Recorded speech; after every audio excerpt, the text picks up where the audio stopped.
আজ আমাদের দিদিমণির গালে এমন একটি থাপ্পড় পড়লো, দিদিমণি হয়তো এই থাপ্পড় সারা জীবন ভুলতে পারবেন নাই। দিদিমণি আজ এতদিন ধরে যেভাবে ছুটছিল সুপ্রিম কোর্ট থেকে হাইকোর্ট, হাইকোর্ট থেকে সুপ্রিম কোর্ট, দিদিমণিকে আজ ছুটতে হবে নাই। বিজেপি একদম সব বন্ধ করে দিল।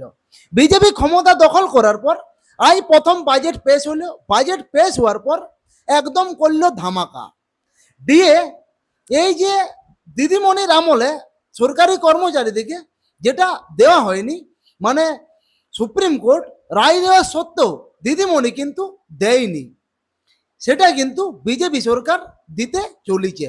একদম 38%, পেতেও 18%, 18 থেকে একদম 20% চাপিয়ে 38% করে দিল।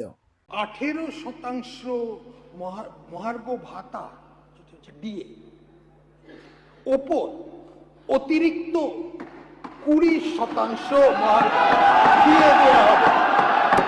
অর্থাৎ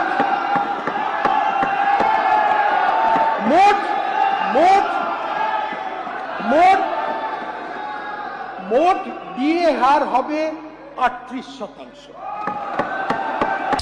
আজ কলকাতার বিধানসভায় হলেও বাজেট পাস, কিন্তু ঘন্টা ধ্বনি বাজল ওই কালীঘাটের দিদির টালির চালের বাড়িতে।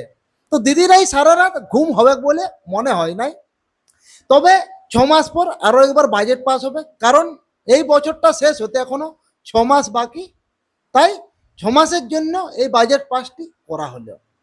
তো বন্ধুরা, এই বিষয়ে আপনাদের কি মতামত অবশ্যই কমেন্টে জানান, এবং ভিডিও যদি ভালো লাগে অবশ্যই ভিডিওটিকে লাইক করুন, এবং অবশ্যই ভিডিওটিকে শেয়ার করুন আপনাদের ফ্রেন্ড সার্কেল আর পেজটিকে ফলো করুন।